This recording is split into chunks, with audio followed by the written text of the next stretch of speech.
مجھے کہا بھی بہت سارے دوستوں نے کہا کہ مت بولیں فلسطین کے لیے، آپ کے لیے بڑے مسائل ہوں گے.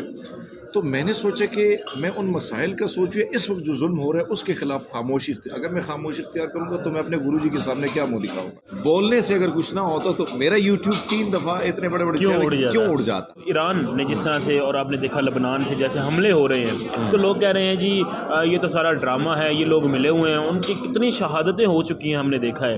لیکن پھر بھی لوگ اس سارے کو ڈرامہ کیوں کہہ رہے ہیں کہ ایران بھی ڈرامہ کر رہا ہے، ملا ہوا ہے، لبنان بھی ڈرامہ کر رہا ہے؟ مطلب یہ کیسی ذہنیت ہے؟ کیا وجہ ہے؟ پاکستان کچھ کر سکتا ہے؟ اگر کر سکتا ہے تو کیوں نہیں کر رہا؟ السلام علیکم، میں ہوں انیس حمدانی اور آپ دیکھ رہے ہیں ہمارا فیس بک اور یوٹیوب چینل. میرے ساتھ موجود ہیں سینئر صحافی ہرمیت سنگھ صاحب. بہت شکریہ سب سے پہلے تو آپ نے ہمیں وقت دیا، اور آپ کا کام ہم دیکھتے رہتے ہیں، خاص طور پہ جو فلسطین کے حوالے سے ہے.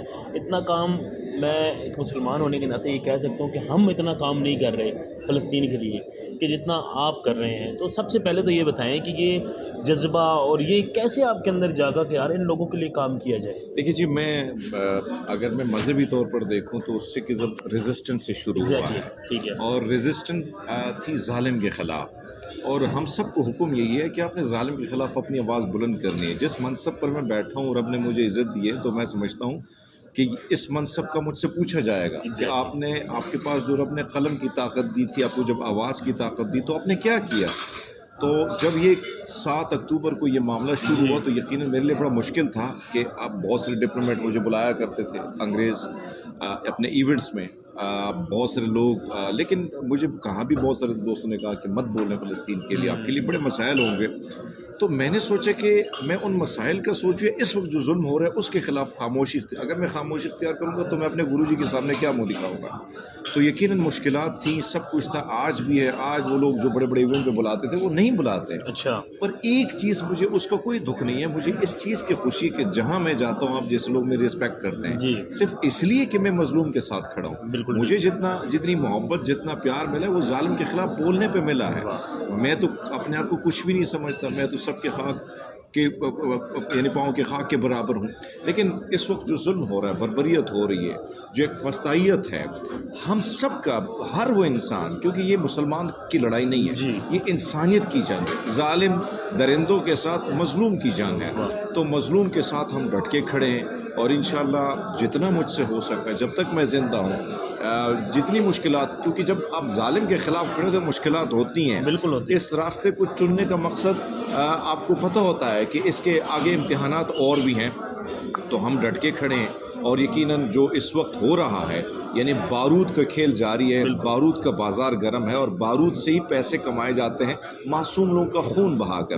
تو میرے خیال میں اس پر اگر آج ہم چپ رہے تو میرے خیال میں میری جو آنے والی نسلیں ہیں وہ بھی مجھے معاف نہیں کریں گی. مرتے مرتے زندگی گزر جائے گی تو میں بھی اپنے آپ کو معاف نہیں کروں گا. اس لیے بولنا ضروری ہے. لوگ جو کہتے ہیں بولنے سے کچھ نہیں ہوتا، بولنے سے اگر کچھ نہ ہوتا تو میرا یوٹیوب 3 دفعہ اتنے بڑے بڑے کیوں اڑ جاتا؟ یہ بولنے سے فرق پڑتا ہے. جب فرق پڑتا ہے، جب تکلیف ہوتی ہے، اس مین کہ آپ کا وار صحیح جگہ جا رہا ہے. تو بھائی آپ سب سے دوستوں سے میری گزارش ہے کہ آپ آواز بلند کریں. جو بھی جہاں پلیٹ فارم ملتا ہے، مجمع میں بیٹھے ہیں، ادھر بات کریں. ظلم ہو رہا ہے، کل ایسا نہ ہو کہ وہ جو آگ وہاں لگی ہے وہ ہماری دہلیز تک پہنچ جائے تو پھر بڑے مسائل ہوں گے. تو آپ جیسے نوجوان صحافیوں کا یہ کام ہے کہ اس کاس کو آگے کی طرف بڑھائیں. اچھا، مجھے یہ بتائیں کہ بہت سارے آپ نے جیسے دیکھا 2 نیشن تھیوری کی بھی ایک بات ہو رہی ہے، 2 اسٹیٹ تھیوری کی بات ہو رہی ہے کہ جی وہ یوں تسلیم کرے تو ہم یوں کر لیں. گورنمنٹ لیول پہ یہ بات ہو رہی ہے.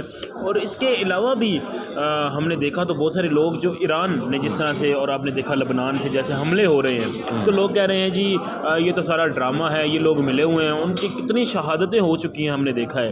لیکن پھر بھی لوگ اس سارے کو ڈرامہ کیوں کہہ رہے ہیں کہ ایران بھی ڈرامہ کر رہا ہے، ملا ہوا ہے، لبنان بھی ڈرامہ کر رہا ہے؟ مطلب یہ کیسی ذہنیت ہے؟ کیا وجہ ہے؟ میں سمجھتا ہوں کہ جب آپ حقیقت سے دور ہوتے ہیں اور حقیقت بات کو نہ تسلیم کرتے اور نہ ریسرچ کرتے ہیں، نہ خبریں پڑھتے ہیں، نہ سوچتے ہیں، نہ دیکھتے ہیں، تو پھر اس قسم کی بچکانہ باتیں ہوتی رہتی ہیں. آپ مجھے بتائیں کہ ایران کے پہلے حملے میں $53 ملین کا نقصان ہوا، بالکل اس سے زیادہ پہنچا ہے.